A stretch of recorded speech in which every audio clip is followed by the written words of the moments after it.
Hello students, RNA word में आपका नया टॉपिक है टीआरएनए। लास्ट टॉपिक में मैंने आपको स्ट्रक्चर बताया था एमआरएनए का। Now we will start structure of tRNA. TRNA is the known as transfer RNA, जो कि हेल्प करता है प्रोटीन को ट्रांसफर करने के लिए या अमाइनो एसिड को ट्रांसफर करने में हेल्प करता है। It is a smallest and soluble in NaCl solution। इसको ये स्मॉलेस्ट आरएनए है और इसको soluble आरएनए पे कहते हैं क्योंकि NaCl के सोल्यूशन में ये डिसॉल्व हो जाता है। ये सिंगल स्ट्रैंड आरएनए है। इसके स्ट्रक्चर को अगर हम देखते हैं तो इसका structure clover leaf like structure आता है। इसमें जो नाइट्रोजनस बेसिस प्रेजेंट हैं उनके इंट्रैक्शन की वजह से इसका स्ट्रक्चर क्लोवर लीफ लाइक हो जाता है, क्योंकि नाइट्रोजनस बेसिस के बीच की बॉन्डिंग आपस में इस तरह से इंटरकनेक्ट होती है कि इसका स्ट्रक्चर क्लोवर लीफ लाइक हो जाता है। तो सबसे पहले इसके स्ट्रक्चर को ध्यान देते हैं।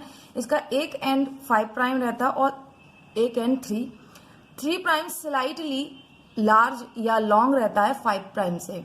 यहाँ पर 3 नाइट्रोजनस बेसिस ACC ऐसे होते हैं जो 5 प्राइम से पेयर्ड नहीं हो पाते या बॉन्ड नहीं हो पाते, और ACC के बाद में OH ग्रुप रिलीज होता है।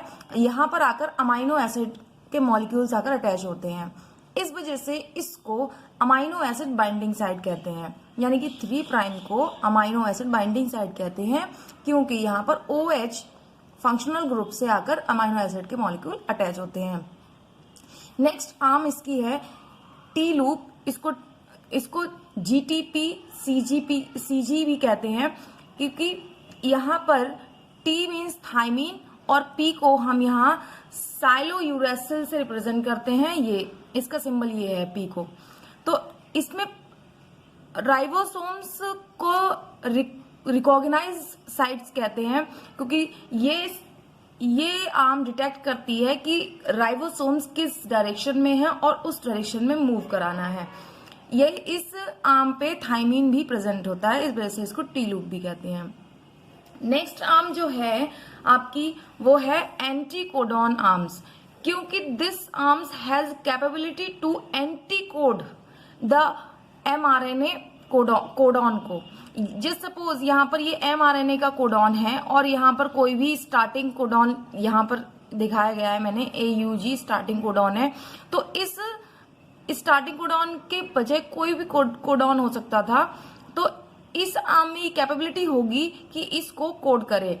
ए के अपोजिट में कोड करने के लिए अगर यहाँ DNA होता तो T आता, लेकिन ऐसा नहीं है, ये tRNA है। RNA में T की जगह U आता है, तो A को कोड करने के लिए U आएगा, U को कोड करने के लिए A आएगा और G को कोड करने के लिए C आएगा। इस आर्म में ही सिर्फ कोडिंग की कैपेबिलिटी रहती है।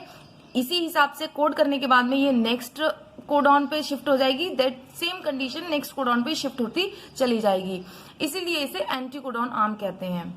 नेक्स्ट आर्म जो आती है वो है डी लूप। ये इसको डाइहाइड्रोयूरेसिल लूप भी कहते हैं।